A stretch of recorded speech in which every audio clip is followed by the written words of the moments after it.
Delhi NCR में air quality index सुधरने का नाम नहीं ले रहा। कई इलाकों में स्थिति काफी गंभीर बनी हुई है। दिल्ली एनसीआर की हवा बहुत ही खराब स्थिति में है। आनंद विहार का 410 एक्यूआई, बवाना का 401, बुराड़ी 377, चांदनी चौक 383, आईटीओ 401, जहांगीरपुर 428, मुंडगा 425, नरेला 387। कई जगहों पर तो लोगों को काफी परेशानी का सामना करना पड़ रहा है। तो देखिए, एक्यूआई की अगर बात करते हैं, बेहद गंभीर श्रेणी में इस वक्त एक्यूआई है। कई जगहों पर 400 पार हो चुका है।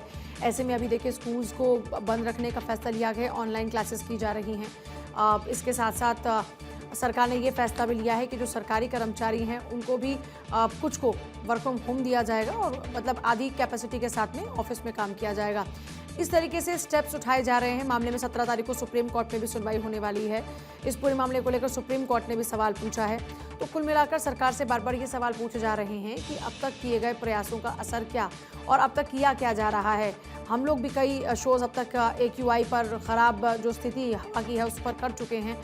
डॉक्टर्स ये बता रहे हैं कि इस वक्त लोगों को काफ़ी परेशानी हो रही है। बच्चों के लंग्स को काफ़ी इफेक्ट हो रहा है, बुजुर्गों के लंग्स को काफ़ी इफेक्ट, इनफैक्ट लंग्स तो सभी के इफेक्टेड हो रहे हैं, लेकिन क्योंकि जो बच्चे और बुजुर्ग हैं वो सेंसिटिव होते हैं तो उनको इसका ज़्यादा असर झेलना पड़ रहा है। अस्पतालों में अलग अलग तरीके से लोगों को परेशानी हो रही है। जो केसेस नज़र आ रहे हैं, जैसे कुछ लोगों को सर में दर्द महसूस हो रहा है लगातार इस पॉल्यूशन के कारण से, कुछ लोगों को आंखों में जलन महसूस हो रहा है। इनफैक्ट कई लोगों में थकावट बहुत ज़्यादा हो रही है। ऐसे बहुत सारे सिम्टम्स हैं और जाहिर तौर पर ये जो समस्या है काफ़ी गंभीर है। और अगर पिछले लगभग 2 दशक को उठाकर देखा जाए तो इस समस्या के लिए समाधान किए जा रहे हैं, बट असर जो अब तक होना चाहिए था वो नज़र नहीं आ रहा है। कुल मिलाकर जो दिल्ली वासी हैं उनको इस जहरीले गैस चैम्बर में सांस लेने के लिए मजबूर होना पड़ रहा है, क्योंकि लोगों के पास कोई दूसरा विकल्प नहीं है। ऐसे में सरकार ये कह रही है कि हम पानी का छिड़काव करा रहे हैं, जो अभी हम करा सकते हैं उस आधार पर हम लगातार काम कर रहे हैं। लेकिन एक रियलिटी ये भी है कि अभी जो स्थिति है वो बहुत ज़्यादा अच्छी नहीं है। विष्णु मेरे साथ जुड़ रहे हैं, मेरे सहयोगी मथुरा से, और क्योंकि आज ही स्मॉग के कारण से एक बड़ा दर्दनाक हादसा वहाँ पर हुआ है, अभी उसको लेकर क्या कुछ जानकारी। और दूसरा, अगर उत्तर प्रदेश की बात करते हैं तो वहाँ पर स्मॉग का क्या हाल है, इस पॉल्यूशन की स्थिति क्या वहाँ पर भी काफ़ी गंभीर है? इस समय मैं यमुना एक्सप्रेसवे पर मौजूद हूँ। आप देख सकते हैं कि किस तरीके से जो यहाँ पर यातायात व्यवस्था है वो सुचारू कर दी गई, लेकिन माइल स्टोन 127 पर बलदेव थाना क्षेत्र में 7 लगातार बसें एक के ऊपर एक लगातार टकरा गई थी, और जैसे ही टकराने के बाद तुरंत आग लग गई थी। आग की स्थिति इतनी भयानक थी कि लोग बागों में चीख पुकार मचने लगी। जो सवारी थी वो भी घबरा गई और आसपास के लोग एकत्रित हुए। वहीं पर बात की जाए मौतों का, तो मौत अभी तक जिला प्रशासन ने 4 मौत है बताई है, लेकिन मौतों का आंकड़ा बढ़ता हुआ नजर आ रहा है और लगभग 50 लोग घायल हैं। उनको उपचार के लिए जिला अस्पताल और आसपास के क्षेत्रों में भेजा गया है, जो कि अलग अलग हॉस्पिटलों में उनको भर्ती कराया गया है। वहीं पर यातायात की बात की जाए तो यातायात सुचारू कर दिया गया है। पूरी तरीके से यातायात प्रभावित था उसको सुचारू कर दिया गया। लेकिन अगर मौतों की बात की जाए, मौतों का आंकड़ा बढ़ता हुआ जा रहा है अभी। लेकिन अभी जिला प्रशासन ने पुष्टि की है कि 4 मौतें हुई हैं और जो घायल है उनको उपचार के लिए जिला प्रशासन यहाँ पर भी एक तो धुंध ने पहले ही जान ले ली, और दूसरा अभी जो आग लगी उसके बाद में भी काफी धुआं नजर आ रहा है। चारों तरफ आग बुझाई जा रही है। इंदर यादव भी जुड़ गए हमारे साथ में। इंदर, दिल्ली एनसीआर का हाल क्या है?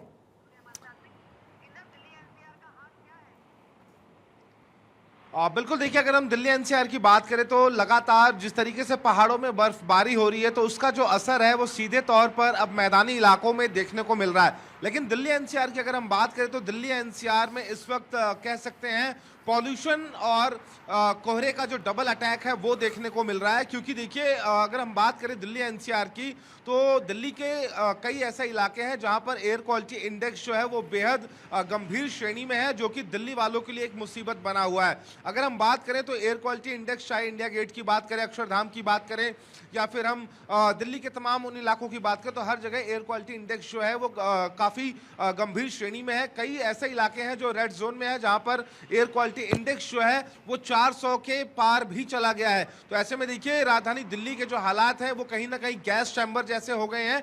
लेकिन ठीक अगर हम उसके उलट बात करते हैं तो ठंड ने भी दस्तक दे दी है, और सुबह से अगर हम बात करें तो जो कोहरे का अटैक है वो देखने को मिल रहा है, जिसकी वजह से दिल्ली की रफ्तार पर एक जो ब्रेक है वो लगती हुई दिखाई दे रही है। साथ ही अगर हम बात करें इसकी वजह से असर क्या नजर आ रहा है, जो अभी तक कदम उठाए जा रहे हैं, जो पाबंदियां लगाई गई हैं, वो वाकई जमीनी स्तर पर पाबंदियां नजर भी आ रही हैं? अंदर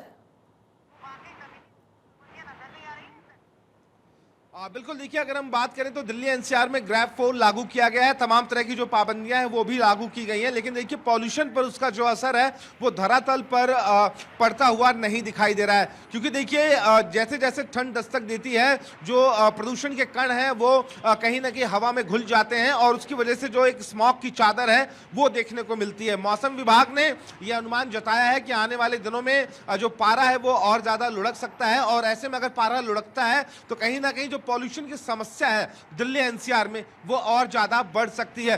फिलहाल अगर हम बात करें, देखिए सरकार की तरफ से तमाम तरह की जो कवायद है वो जरूर की जा रही है पॉल्यूशन से निपटने के लिए, और इसी के तहत जो ग्रैब 4 है वो लागू किया गया है, लेकिन देखिए धरातल पर उसका जो असर है वो पड़ता हुआ नहीं दिखाई दे रहा है। हालांकि अगर हम बात करें देश की राजधानी दिल्ली की, तो तमाम जगह जो स्प्रिंकल्स है वो लगाए गए हैं, तमाम तरह की जो पाबंदियां हैं वो जरूर लागू हैं, लेकिन जो एयर क्वालिटी इंडेक्स है वो अभी भी गंभीर श्रेणी में बना हुआ है। बहुत शुक्रिया आप दोनों का ये पूरी जानकारी के लिए। सबसे बड़ी चिंता का विषय है।